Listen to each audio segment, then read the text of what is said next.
ఇక్కడ కనిపిస్తున్న గులాబీ రంగు కళాకృతి పేరు లైట్ ఆన్ థిక్. దీని వెల 41,000 అమెరికన్ డాలర్లు. గతంలో వాడి ఇప్పుడు వినియోగంలో లేని వస్తువులతో ఆఫ్రికా, యూరోపియన్ సంస్కృతులను ప్రతిబింబించేలా దీనిని తయారు చేశారు.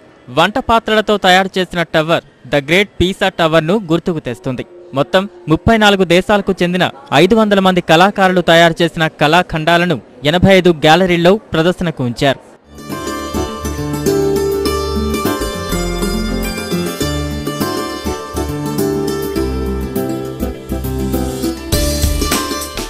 Have some of the world's leading galleries, they're very established, coming from London and Paris and New York, and we couple those together with galleries that come from Lagos, from Jakarta, from Moscow, from Beirut, from Amman, and all over this part of the world. So it's a very fresh and very kind of eclectic lineup of galleries.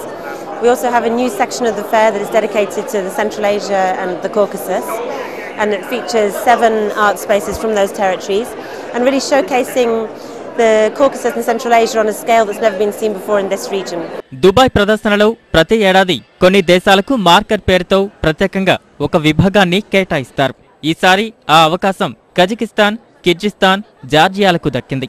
గల్ఫ్లో విద్య, కళకు ఉన్నంత ప్రోత్సాహం Qatar, కజకిస్తాన్లలో లేనందున అక్కడ వీటిపై అవగాహన పెంచి ప్రాముఖ్యం కల్పించేందుకు కృషి చేస్తున్నట్లు నిర్వాహకులు తెలిపారు. పోస్ట్ కార్డ్స్ ఫ్రమ్ దుబాయ్ పేరుతో ప్రదర్శిస్తున్న పోస్ట్ కార్డులు దుబాయ్లో జీవన విధానం ఎలా మారిందనే అంశాన్ని తెలుపుతున్నాయి.